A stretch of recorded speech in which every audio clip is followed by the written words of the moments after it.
삼손은 나실인으로서 시체를 가까이에서는 안 되는 사람이었는데 사자에게서 난 꿀을 먹는 모습을 보입니다. 이것이 합당한 행동인지요? 저는 합당치 않은 행동이라고 생각하는데, 점 찍어놓고, 설교에서 이 내용을 통해서 의인이 사탄과 싸워서 이긴 후 얻는 꿀 같은 기쁨을 누려야 한다는 교훈을 얻어야 한다고 하셨습니다. 교훈 받을 수 있다는 얘기입니다. 그런데 저는 그 말씀이 공감이 안 됐던 게, 이 내용은 삼손의 잘못인데 왜 본받아야 할 내용으로 말씀하시는 건가라는 생각이 들었기 때문입니다. 이와 같이 저는 묵상할 때 성경의 전체적인 맥락에서 내용을 바라보고 교훈을 얻는 것이 중요하다고 생각하는데, 위와 같이 삼손의 불순종한 내용이 아름다운 성리의 내용으로 둔갑하는 이러한 묵상은 잘못된 묵상이 아닌가 생각이 듭니다. 말씀에 공감하지 못하는 제 모습이 합당치 않은 것 같기도 하여 갈등이 되면서 말입니다. 묵상을 할 때 말씀을 어떻게 분석하고 받아들이는 것이 합당한 묵상인지 묵상한 방법인지 알려주시면 감사하겠습니다. 좀 좋은 질문이죠, 이것도. 여기 이제 질문 내용대로 삼손이 나실인으로서 시체 가까이에서 안 되잖아요. 실제입니다. 그러니까 삼손은 일단 팀나로 내려가는 것부터 옳지 않은 거거든요. 팀나에 내려가서 이방 여자를 취해가지고 결혼도 하고 이제 자꾸 내리막길을 걷잖아요. 그리고 삼손은 나실인이니까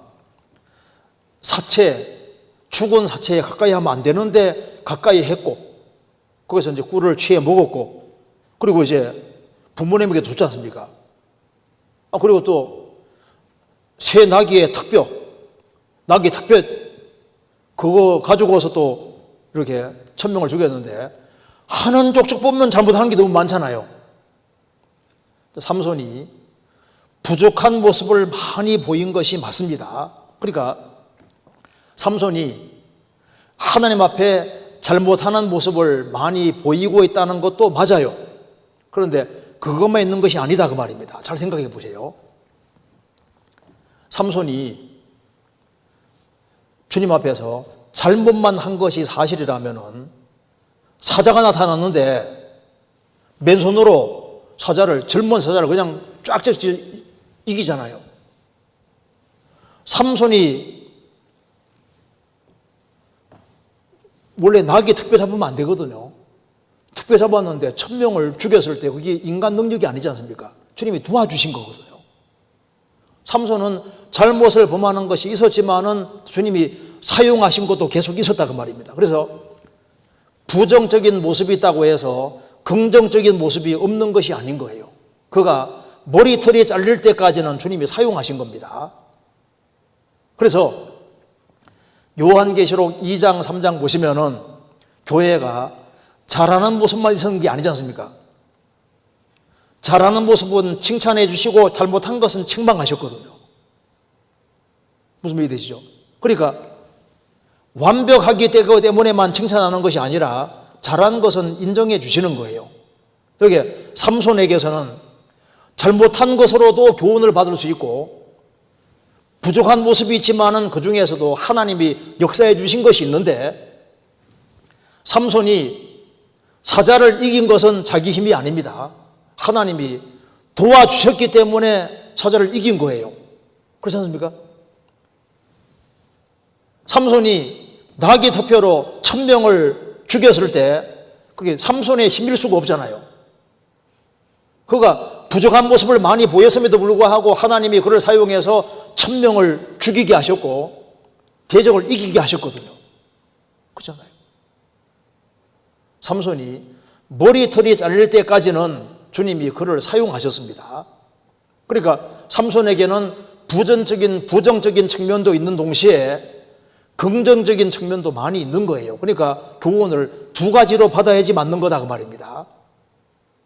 그러니까 안 좋은, 이건 본받지 말아야 될 것으로도 교훈받을 수 있고, 또 주님 역사해 주신 것에 대해서는 좋은 면으로도 교훈받을 수가 있는 거예요. 무슨 말이 되시죠? 여기 사사기 16장 찾겠습니다.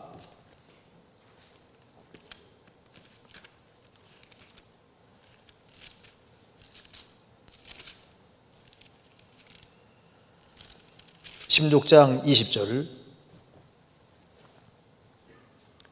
20절 들릴라가 가로되 삼손이여 블레셋 사람이 당신에게 미쳤느니라 하니 삼손이 잠을 깨며 이르기를 내가 전과 같이 나가서 몸을 떨치리라 하여도 여호와께서 이미 자기를 떠나신 줄을 깨닫지 못하였더라.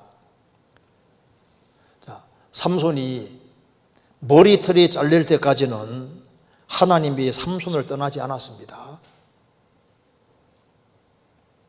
삼손과 계속 함께 하셨던 거예요. 그렇기 때문에 삼손이 소래 골짜기로 내려가고 그 부족한 모습을 많이 보이지 않습니까? 그래서 부정적인 모습을 많이 보였고 나신으로서 해서는 안 되는 것을 계속했다 그 말입니다. 그럼에도 불구하고 하나님이 그를 완전히 떠난 것이 아니었어요. 그러니까 사자를 만났을 때 하나님께서 삼손에게 힘을 주셔서 사자를 쫙 이기게 하신 거라고. 그리고 블레셋 군대가 쳐들어올 때 낙이 덮여가지고 1000명을 이겼는데 그게 왜냐하면 하나님이 함께 하셨기 때문에 그런 거라고. 함께 하고 있었는데 언제 하나님이 떠났냐 하면은 이게 들릴라가 주님보다 더 위로 올라간 거예요. 그래서 들릴라에게 자기 비밀을 실토하고 머리털이 잘리는데 이게 무슨 말입니까? 머리털이 잘린다는 것은 뭐냐 하면은 하나님보다 들릴라가 더 높아진 겁니다. 그래서 하나님이 딱 떠나신 거예요. 그래서 여호와께서 이미 자기를 떠나신 줄을 깨닫지 못하였더라. 그래서 삼손에 대해서는 잘못한 것에 대해서 우리는 이렇게 잘못하지 말아야 되겠다는 부정적인 교훈으로 교훈받을 수 있습니다. 실제로 그래요.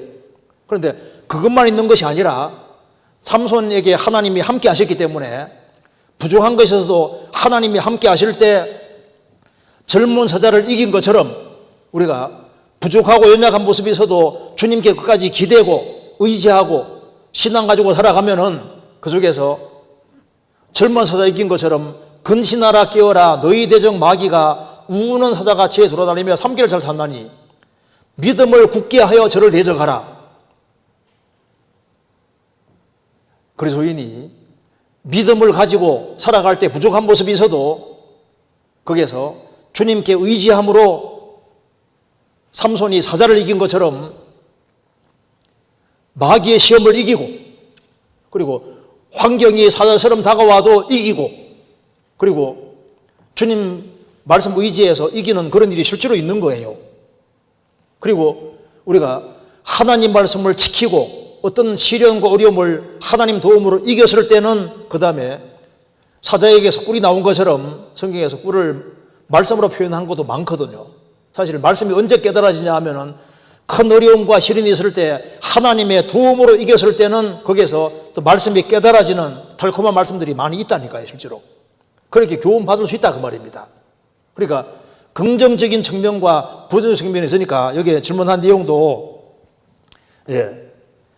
묵상을 할 때 넓게 크게 묵상하면은 두 가지적으로 다 묵상이 될 수 있는 거예요. 부정적으로만 묵상이 되면은 부정적인 것만 거기에다 성경 왜 기록해놨냐고요. 삼손이 굉장히 길게 기록되어 있거든요. 삼손이 나실인 자체가 구별된 사람이고 그리스도인의 그림자인 거예요. 그래서 그가 부족한 모습을 많이 보인 것도 있지만은 그가 주님을 의지하는 믿음도 있고 주님이 역사해 주신 것도 있기 때문에 두 측면이 같이 있다는 것을 생각을 해야 되는 겁니다. 무슨 말 이해되시죠?